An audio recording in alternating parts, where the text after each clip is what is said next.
Welcome to Pick Up and Deliver, the podcast where I pick up my audio recorder as I head out for a walk and deliver an episode to you while I stroll around. I'm Brendan Riley.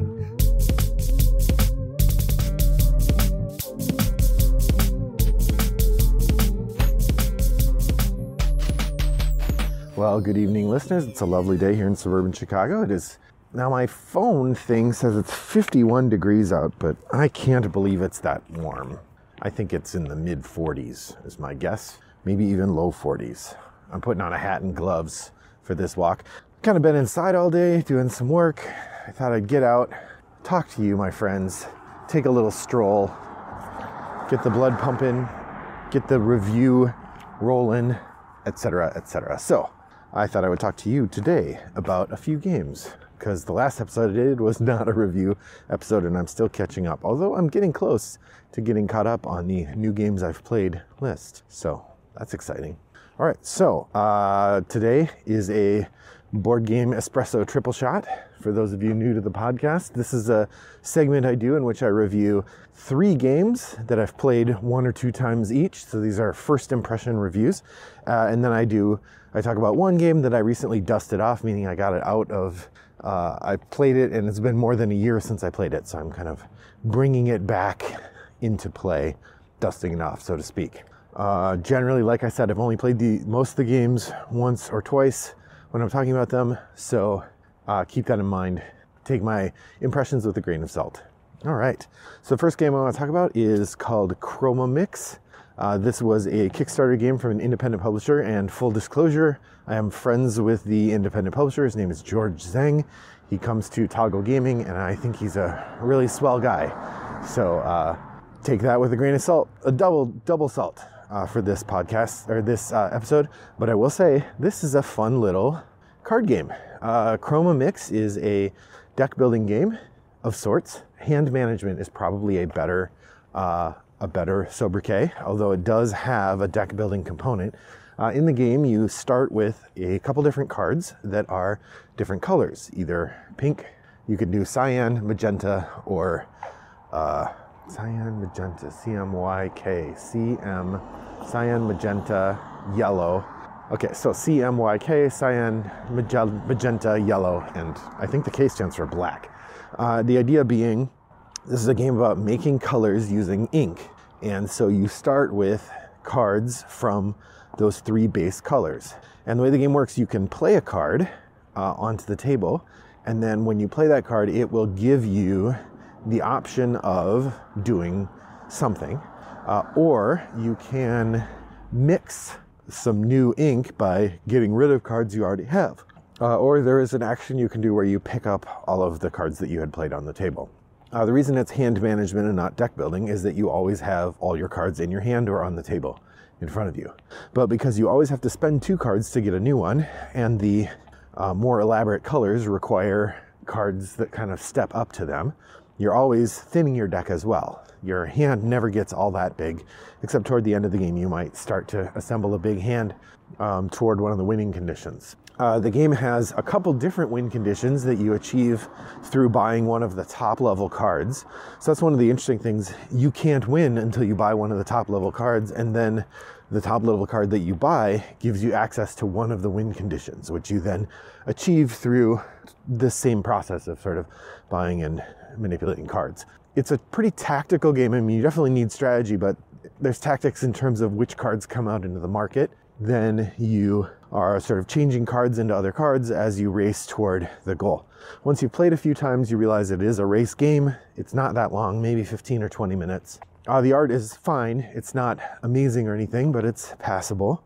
And there's fun little quotes and stuff on the cards as well, I think, if I recall. Quotes about the colors. It comes in a nice little box. What's an equivalent size box? It's a small box card game, sort of a Schotten-Totten size card box, maybe a little bit bigger than that, but it's like a double deck box, but a little thicker. Yeah, something like that. So that was published by George Zeng with art from Nicolaj Jesper Cyan, and the publishing house is JZ Games, Jayzee, which are George Zeng's initials. Now keep an eye on George. I think he's going to go far. I'm not going to say where, but I am aware that he got a job starting in March at a publishing house, like an actual full-time job as a game developer, or a game designer. So that's really exciting, and I wish him the best. Okay, the next game I want to talk about is Apiary. Apiary is the newest and exciting game from Stonemaier Games. The premise is it's the far future, human beings wiped ourselves out, and the next dominant species to rise on Earth were bees. The bees expanded over the planet, they took over everything, they evolved into hyper-intelligence, and then they went into space. So the game is about space bees. I mean, pretty self-explanatory. I mean, I'm kind of tired of all the space bees games, but one more won't hurt anything. I'm kidding, of course. I actually do own quite a few games about bees. I have 3 that I can think of. I have Honey Buzz, which is a market engine or a market tableau builder with some worker placement. I have Bees, B-E-E-Z, which is a abstract strategy game with cute little bees on it.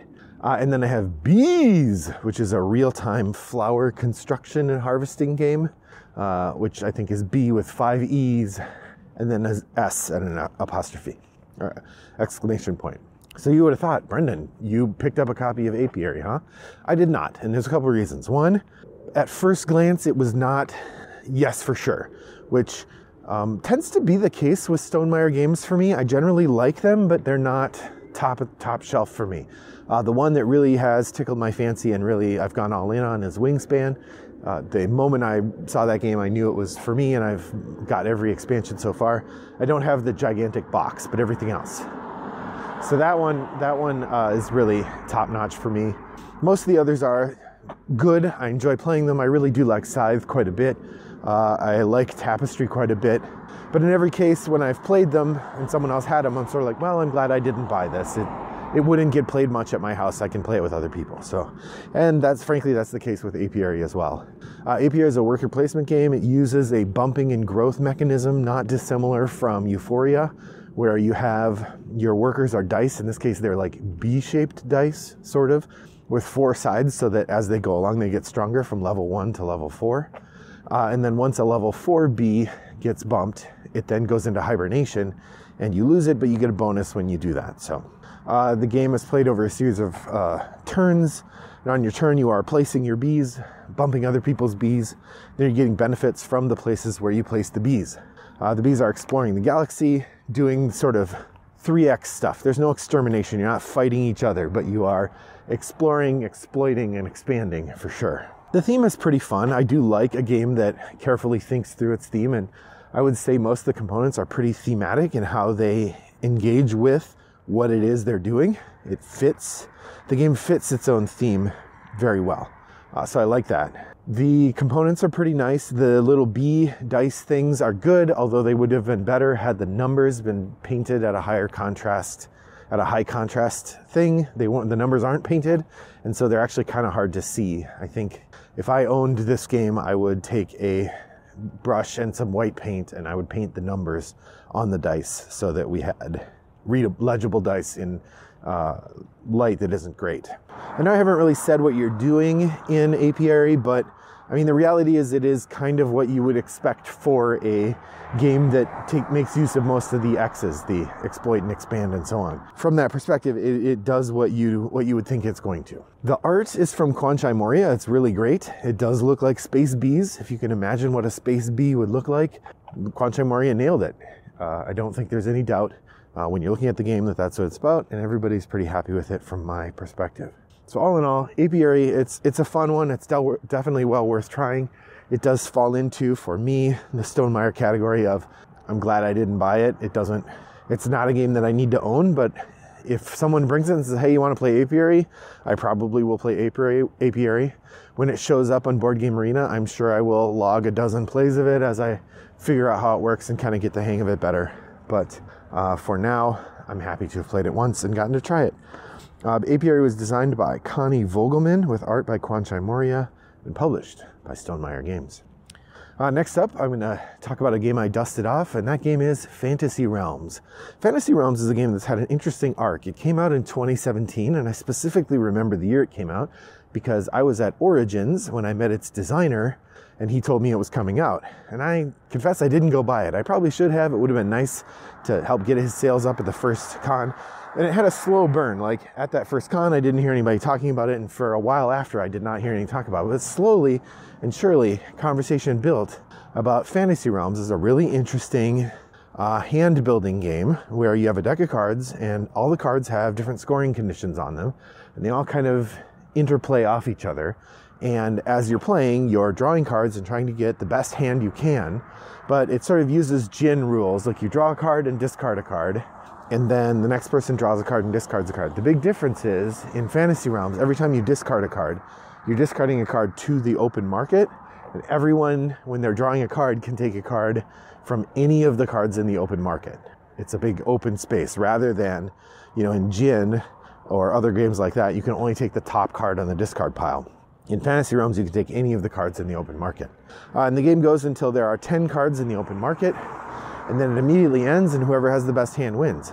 The hands all have these different scoring conditions on them, and often they depend on what else you have in your hand. In some ways, it's a little bit like point salad, only instead of building a tableau, you are assembling it all in your hand. And in point salad, you have vegetable cards that give you points, and you have the scoring cards that earn the points from the vegetable cards. In Fantasy Realms, most of the cards do have points on them also, but really it's a game where your hand gives you points. Now, there was some early criticism, which I thought was reasonable, of Fantasy Realms, that it takes as long to score as it does to play, and that's fair. If you're going through the cards one at a time and talking about how they score, you could spend more time than you could spend 10 or 15 minutes scoring 4 or 5 people, and the game only takes 10 or 15 minutes. So that is definitely true. However, they've released an app where you load up the app, you take a picture of the tableau, and then it identifies for you all the cards that are in that tableau. You double check that they're all there, and then you click score, and it figures out your score for you. And boy, that's great. I would highly recommend finding that because it makes all the difference. Fantasy Realms is really fun. It's been more than a year since I played it, but I'm happy to have gotten it out again because it really works well.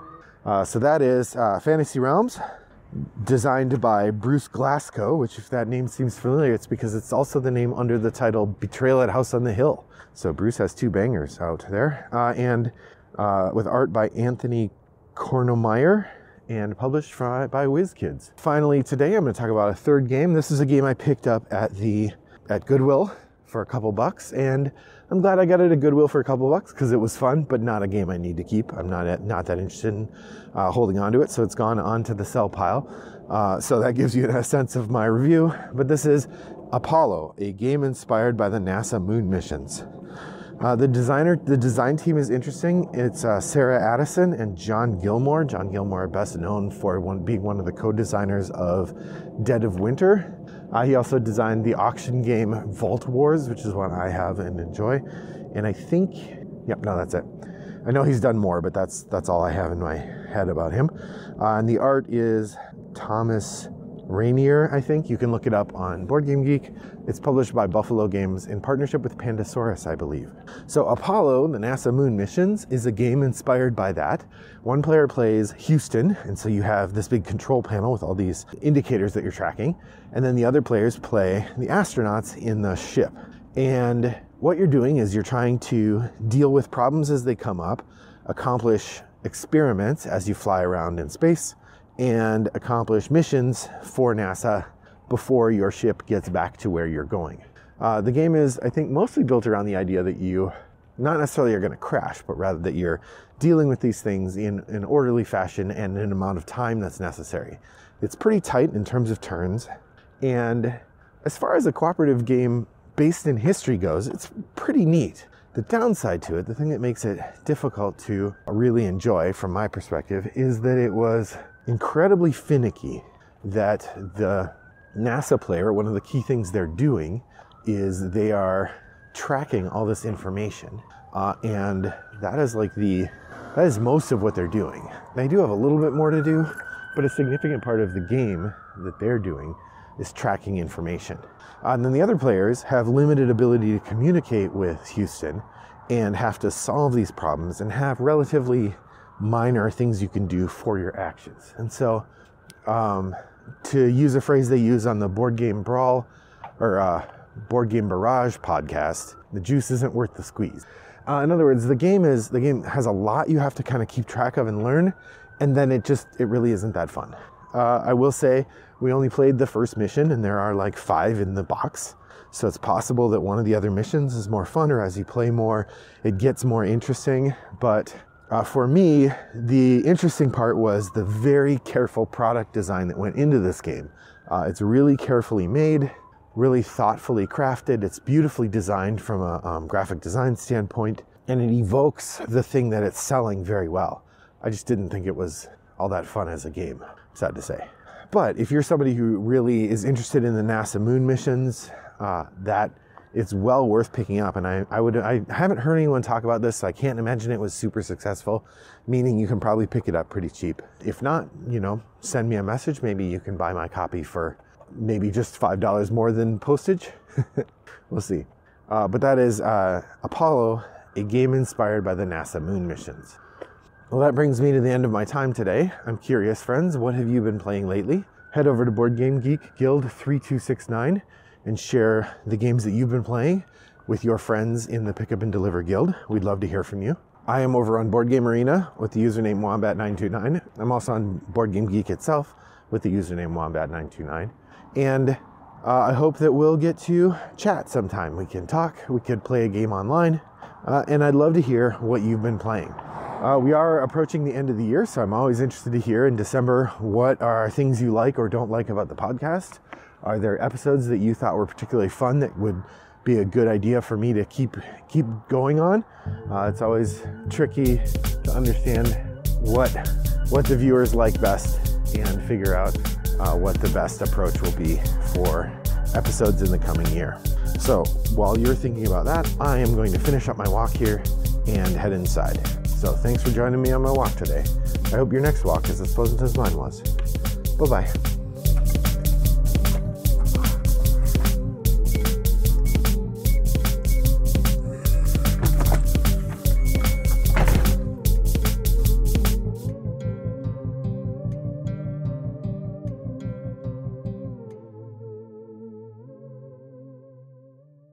Brought to you by Rattlebox Games.